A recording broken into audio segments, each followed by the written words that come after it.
लाला गजानन जगह जगह विराजेगा। मोरे गौरी के लाला गजानन जगह जगह विराजेगा।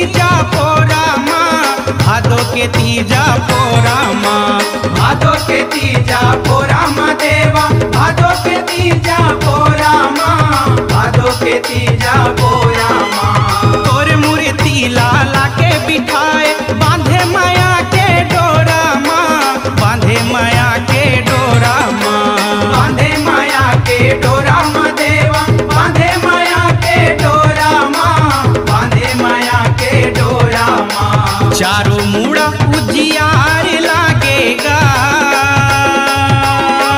चारों मुड़ा उजियार लागेगा। मोरे गौरी के लाला गजानन जगह जगह विराजेगा।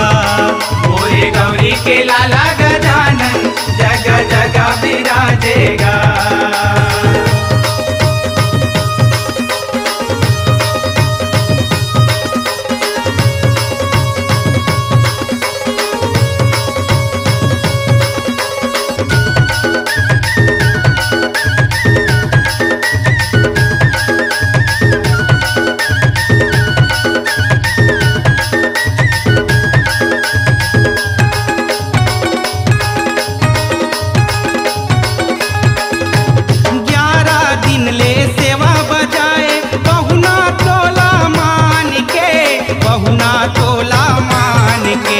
बहुना तोला मान के देवा, बहुना तोला मान के, बहुना तोला मान के।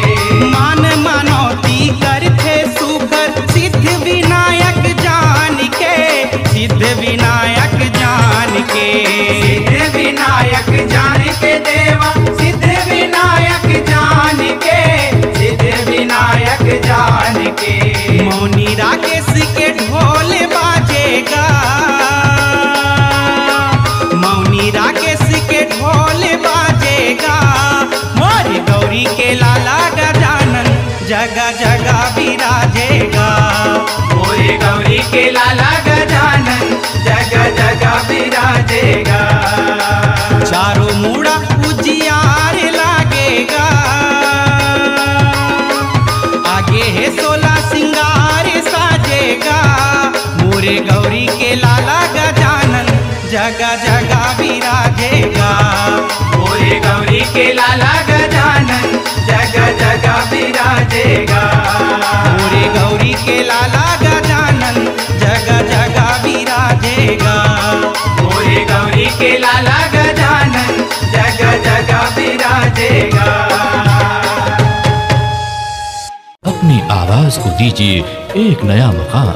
डिजिटल रिकॉर्डिंग की दुनिया का जाना पहचाना नाम स्वरांजलि, जहां गूंजती हैं ध्वनियां अपनी माटी की सौंधी सुगंध के साथ।